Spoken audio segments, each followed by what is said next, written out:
Hey footy fans, let's get straight into the round 10 recap. The first week of Indigenous Round, Sir Doug Nicholls round, and what a weekend of footy it was. Port Adelaide beat the Demons on Friday night 80-76 at the Adelaide Oval in really wet and slippery conditions. What a game of football.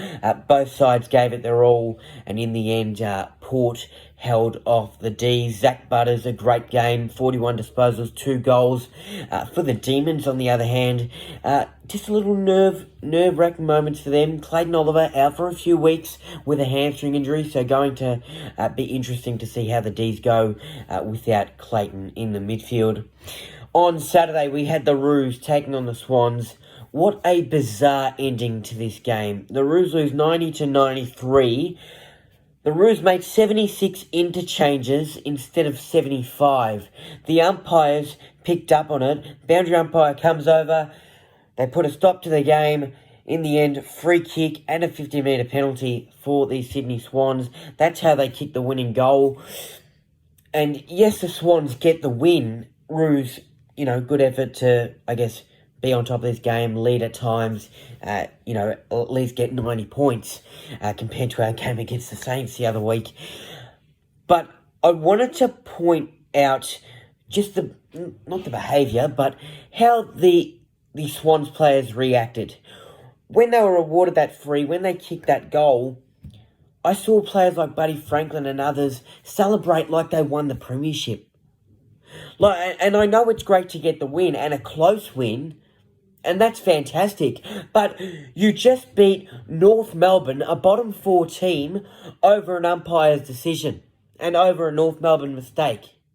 I would not be celebrating like that. I'd be thinking to myself, well, we just beat North by 3 points. That's not the best effort. That's not our best football. And they haven't been playing their best football throughout these last 10 rounds. It's been inconsistent, and they got absolutely thumped in last season's grand final, and I haven't seen a response from the Sydney Swans. And it's really a shame to see that.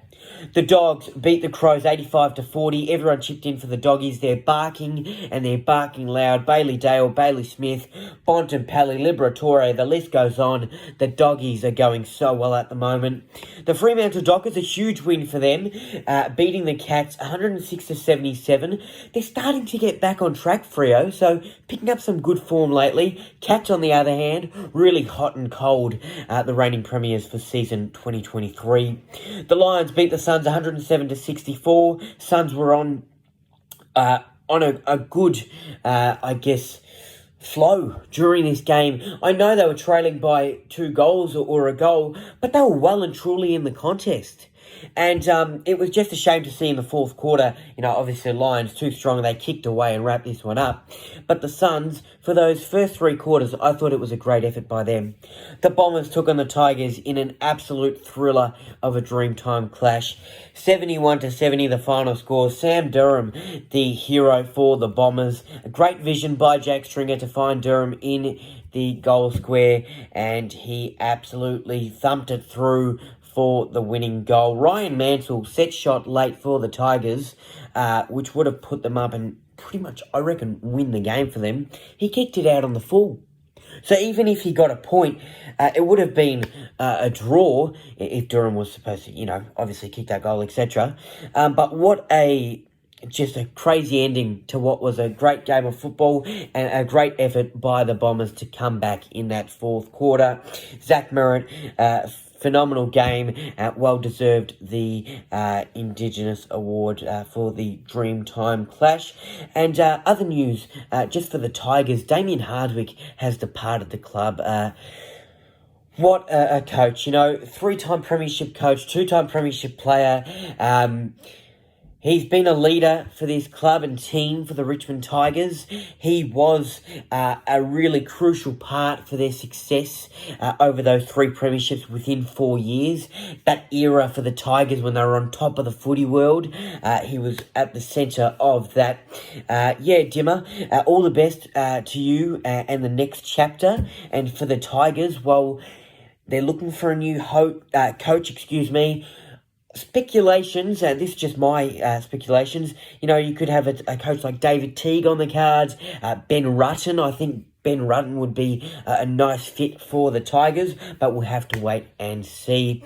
On Sunday, the Hawks absolutely annihilated the West Coast Eagles, 142-26, a 116-point thumping. What a performance by the Hawthorn Football Club. Mitch Lewis, 6 goals. West Coast Eagles, I think they're absolutely done. They're on the bottom of the table, and I think that's where they will stay, because boy oh boy, they are struggling, and it looks like there's no way that they're going to dig themselves out of this dark hole. The Blues took on the Pies, a great atmosphere at the G. The Blues losing 57-85. The Blues looked like they may have had it in them for a comeback, but you can't come back against the comeback kings. The Collingwood Football Club were on from the first bounce, and they never stopped. Brody Mychek, 4 goals. The Dacos boys were involved. Steele, side bottom. What a list Collingwood have, and they're performing to their best of their ability. The Giants took on the Saints for the last game of round 10, and the Giants losing 80-92, which was interesting because the Giants were up by about 2 goals or 13 points around there, but the Saints just held the Giants off in that fourth quarter when it mattered most. They kicked a couple goals there. Folks, it's time for Isaac's GMP of the round, and my goal of the round goes to Sam Powell-Pepper. What a goal this was. Created the space, clever by Sam Powell-Pepper, to get the ball. And well and truly, he did get the ball. He was so quick to get boot to ball and over his head. What a goal by Sam Powell-Pepper. Eyes at the back of his head and straight on. They went to the score review to check if it was touch, but clearly Sammy had that one in the bag. My mark of the round, mark of the year contender, and personally, I think it probably is mark of the year so far in the season. It's going to be hard to beat this. Ash Johnson, what a leap from Johnson. The high-flying pie, incredible. Just launch off Pittinet's shoulder. He was a bit winded, said his back was a bit sore after that, but what a moment in this game. Certainly a spectacle at the G, that mark from Ash Johnson. My player of the round goes to Darcy Moore from the Collingwood Football Club. 25 disposals, 11 marks, 6 of those contested.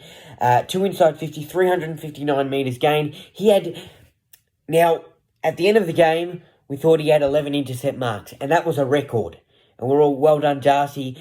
He's actually had 10 intercept marks. It was confirmed by Champion Data, according to Matt Walsh, that one of those was taken off Darcy Moore as that intercept mark. The siren just went to end the first quarter, and he didn't have his hands to the football in time. So, yes, a shame he doesn't get the record, but 10 intercept marks equal to the all-time record, and what a game from Darcy Moore. His leadership in defence and just the structure. He's the backbone of the Collingwood Pies and the team. Just what a player he is, and to see his leadership this season has been none like no other, and that's why the Pies are on top of the ladder. And I tell you what, at this rate, it's going to be a bit tough to beat them. Folks, round 11, the Swans taking on the Blues, starts on Friday night. It's at the SCG. I just don't see the Swans bouncing back, and I know they beat the Roos, but I just don't see it in them. I reckon the Blues by 13 points on the road. Let's face it, Michael Voss and his team, they need it. You gotta love footy. That recap, and you want to see more of my content, remember to hit that thumbs up, like, comment, and hit that red button down there that says subscribe. Much appreciated. For more content, follow me on my Facebook page and also my Instagram page.